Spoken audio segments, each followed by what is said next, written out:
Magical giant Bigfoot fire jeep.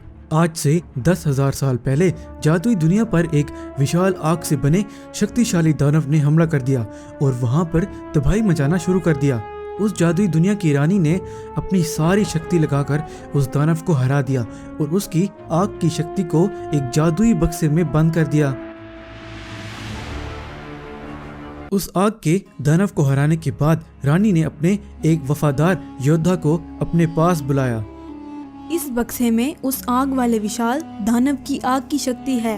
वो विशाल दानव आज से 10,000 साल बाद दोबारा लौटेगा और दोबारा अपनी शक्ति को ढूंढने की कोशिश करेगा। अगर उसे उसकी आग की शक्ति वापस मिल जाए तो वो पूरे ब्रह्मांड में तबाही मचा देगा। तुम इस बक्से को कहीं दूर ले जाओ और छुपा दो, जहाँ पर इस बक्से को कोई जीव ढूंढ ना पाए।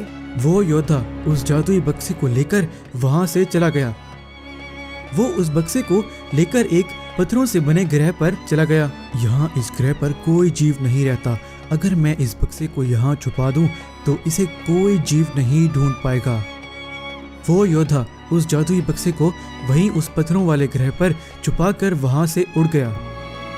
इस तरह 10,000 साल पूरे होने में से कुछ ही दिन रहते थे। आज के दिन सुंदरपुर गांव में मिश्रा नाम का एक आविष्कारक रहता था।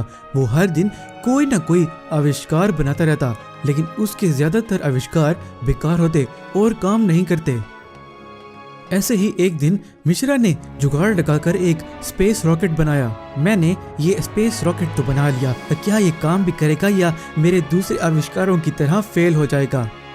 वैसे मिश्रा ये बोल ही रहा था तो किसी गड़बड़ी के कारण वो स्पेस रॉकेट खुद ही वहां से उड़ने लगता है और आसमान में चला जाता है।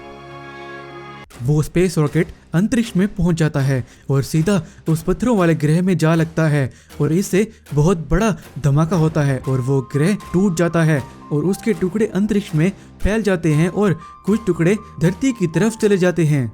वहाँ धरती पर रात का समय होता है और उस ग्रह के पत्थर के टुकड़े आसमान से तेजी से आते हैं और एक नदी के अंदर गिरते हैं।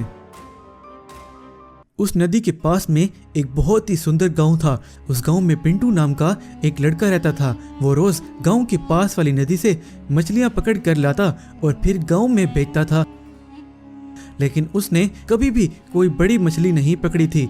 ऐसे ही एक दिन पिंटू नदी के पास खड़े होकर सोच रहा था, मैं हर रोज मछलियां पकड़ने जाता हूँ, लेकिन मेरे हाथ कभी भी कोई बड़ी मछली नहीं आई।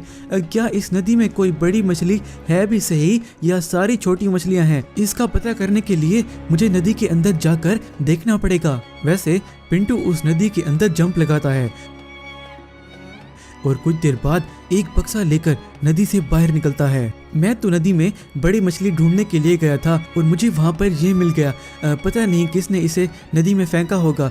ये दिखने में तो बहुत कीमती लग रहा है। मैं इसे घर ले जाता हूँ। पिंटू उस बक्से को अपने घर में रख देता है और अपने एक जीप के खिलौने से खेलने लग जाता है। वैसे वहीं उस जादुई बक्से से वो जादुई शक्ति निकलती है और पिंटू के अंदर समा जाती है और पिंटू को पता भी नहीं चलता। अगर मेरी ये खिलौना जीप असली होती तो कितना मजा आता। इसे मैं रोज गांव में चलाता और मजे करता। बस पिंटू के ये बोलते ही वो खिलौना जीप एक असली जीप में बदल जाती है और ये देखकर पिंटू भी बहुत आश्चर्य होता है और बहुत खुश भी हो जाता है। पिंटू उस जीप को लेकर गांव में घूमने लगता है। वैसे टिंकू गांव में जीप पर घूम रहा होता है कि वहीं उसके सामने वो विशाल दानव आ जाता है और ये देख के वो दानव, मेरी शक्ति मुझे वापस कर दो, वरना मैं तुम्हें मार कर अपनी शक्ति ले लूंगा। मेरे पास तो कोई शक्ति नहीं है, मैं तो एक साधारण इंसान हूँ। जिस जादुई बक्से को तुमने नदी से उठाया उसमें मेरी शक्ति थी और वो अब तुम्हारे अंदर है। लगता है तुम मुझे मेरी शक्ति ऐसे नहीं दोगे। मुझे तुम्हें मार कर अपनी शक्ति लेनी पड़ेगी। वहीं पिंटू मन में सोचता है, अगर मेरे अंदर सच में कोई शक्ति आ गई है तो मैं उसे इस दुष्ट दानव के हाथ में नहीं लगने दूंगा। ये दानव उसका गलत इस्तेमाल करेगा। वहीं पिंटू उस जीप को एक